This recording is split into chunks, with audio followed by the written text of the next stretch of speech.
This is part 3 of I'm Not a Super Mouse by Geronimo Stilton. Too much jungle. As soon as we climbed on board the chopper, I curled up and fell asleep. I slept through the whole trip. I barely noticed when we changed transportation. Helicopter, ship, plane, train, another ship, another plane. All I knew was that we were heading home. What a fur-raising trip it had been. I couldn't wait to be back in my nice cozy mouse hole in New Mouse City. While trying to catch a few Z's, I heard Bruce chattering away. I tried tuning him out, but I caught something about hungry tigers, the jungle, quicksand, and poisonous snakes. I guess he was telling me a bedtime story, but I was so tired I couldn't keep my eyes open.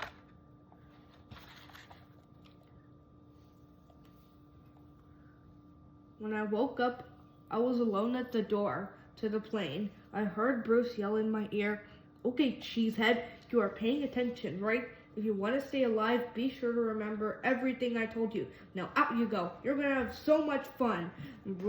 Bruce shoved me out of the plane and into nothingness. I fell for what seemed like an eternity. I started panicking, but then I remembered Bruce muttering something about a parachute. I felt around until I found a string and I pulled it. With a big rip, the parachute opened and slowed my descent. As I whizzed through the wind, I saw treetops below me coming closer and closer. I was headed straight for an extremely dense forest. No, actually, it was a jungle. Oh why hadn't I listened to Bruce's babbling? I should have known he would never have been telling me something as innocent as a bedtime story. How was I ever going to survive in the wild jungle? I'd barely have time to reflect on the trouble I was in when my parachute got tangled in the branches of a humongous tree. I sat quietly for a moment and took stock of the situation. I was lost in the jungle, tangled in a parachute on top of a gigantically tall tree. "Help!" I screamed. I don't want to hang here like a fly waiting for a spider. I was in trouble, real trouble. As if being stuck in a tree wasn't enough to scare the cheese out of me, the jungle was full of terrifying sounds. First I thought I heard a pair of jaws opening and closing. Maybe it was a hungry crocodile with razor-sharp teeth. Then I heard the thunderous roar of a tiger. Was it a Raven's Malaysian tiger? I shivered. I hear they love to eat rodents. I couldn't think anymore. A cloud of insects was swarming around me. Were they rare poisonous insects that could paralyze me with a single bite? I trembled from the tip of my tail to the tip of my whiskers. I screamed with every ounce of breath in my body. "Help! Somebody help me!" Nearby, I heard the rustling of leaves. I sighed with relief. I knew it was Bruce. He'd come to save me, but out of the leaves, a hairy face emerged, and I saw two beady eyes and a prot-rudging jaw. I was a goner. It wasn't Bruce. It was an orangutan. I was in deep, deep trouble. The orangutan plucked me right out of the tree. She seemed happy to see me. She began rocking me gently, then a little harder. Eventually, she was rocking me so hard I felt seasick. I understood. This was an orangutan mother, and she'd mistaken me for one of her babies. I cleared my throat nervously. "Excuse me, Mrs. Orangutan. I think there's been a mistake. I hate to disappoint you, but I'm not your son." She looked at me, a little puzzled, and she began picking through the fur on my head. She was trying to find lice. Orangutans groom each other. They keep themselves by delicing on one another. It wasn't so bad, really, but ouch. Actually, it was a little painful. "Please stop. I don't have any lice. I swear I don't. I'm not an orangutan and I'm not your baby." Then she continued examining my scalp as if I hadn't squeaked a word. Every now and then, she plucked some tufts of my fur off my snout. I finally had enough. "Please, I beg you, put me down and leave me alone. I just want to go home." At that, she picked me up and sat me on her knee. I think she was trying to calm me down because she forced me to eat a bunch of bananas. I'll have you know that I absolutely despise bananas. This was worse than the desert. It was worse than the North Pole. Frankly, I didn't know how it could get any worse than this. Just when I thought I couldn't take it anymore, who burst out of the bushes? Bruce? "Hey, champ, you shouldn't get too friendly with an orangutan. Don't you know she could squish your pretty little snout? Squish my snout? I stammered, and I fainted. Too much darkness. When I came to, I was in the helicopter again. Bruce was leaning over me. Wake up, Cheese Puff. Come on, wake up. You never were in any real danger. I was always near you, ready to come to the rescue. He slapped me hard on the back and continued. You know, you're really a cheesehead. Just give me a few more days and I'll make a real mouse out of you. Don't worry your pretty little snout about anything, okay? Leave everything to me. Okay. I'm not sure if I trust you. Where are you taking me? Where your worst fears will become reality. A cave. A cave? It couldn't be worse than the jungle, could it? An hour or two later, we were inside a dark cave, inching our way along a long, muddy underground passage. I couldn't see a thing. Imagine the darkest night you've ever seen. Then multiply that by 1,000. It was completely 100% pitch black. My flashlight lit only a little space ahead of me. I was trying very hard to remain calm. I reminded myself, I'm not alone. Bruce is here. He knows how to get out of trouble. As we trudged through the mud, Bruce warned me, better keep an eye out, champ. It's very easy to get lost in a cave. You got to stay near me at all times. If you take the wrong tunnel, you could get lost. And if you do, that's the end of you. If we're lucky, we'll find your bones hundreds and hundreds of years from now.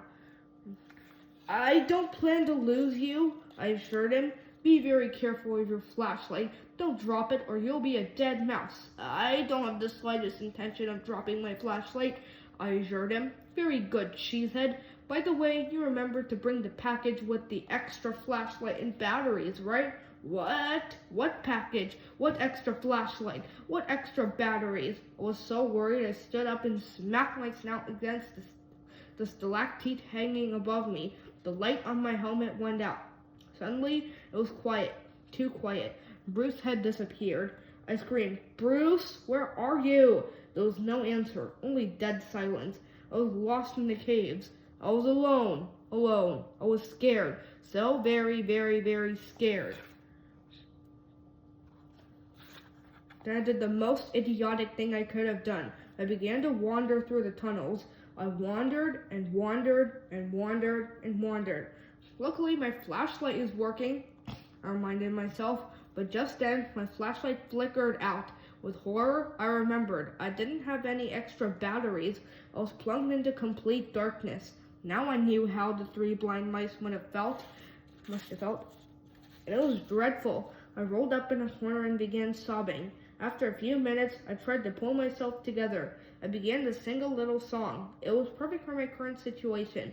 After what seemed like forever, Bruce found me. He had heard me singing. Good for you, cheesehead, he cried. You were smart to sing. Otherwise, I never would have found you. Hundreds of years from now, if we were lucky, we'd have discovered your bones. I stopped listening. I just followed without a squeak as he guided me to the cave's exit and back to our tent. I was beyond tired. I was exhausted. I slipped the sleeping bag up to my ears and sank into a deep sleep. Too much stress. Unfortunately, just a few minutes later, Bruce burst into the tent and woke me up. Go away, Bruce, I said, covering my snout with my paws. I need to sleep. Not now, champ. I got lots to tell you. And with that, he started chattering about anything and everything he could think of. He was so annoying. I realized he was deliberately trying to irritate me. This time, I was about to lose my patience. Was this another test? He was putting me under tremendous stress. He was starting to drive me crazy. First, he said I was a Brady mouse, which we all know is true. But then he began making fun of the Rodents Gazette, saying he found the daily route much more enjoyable. Then he said I was lucky to have such a great family, which is true, but that they deserved much better than a stinky cheese route like me. He went on like this for hours and hours. I tried to stay calm, but finally I exploded. I couldn't take it anymore. I blew up like a cheese casserole that's been left in the microwave too long. Bruce shook his snout. You've learned a lot, Cheese Puff. However, you're still a little weak when it comes to your nerves, eh? Not to worry, though. We'll fix this little problem, too. Let me explain how and why one should keep calm in every situation. I was too weak to argue, though believe me, I wanted to. My explosion had used up my last ounce of energy. The survival course is... At dawn the following day, an ear-splitting scream woke me up. Cheesehead! I jumped up and ran outside, ready to face any situation. What was waiting for me this time? What danger lurked ahead? What emergency? What adventure?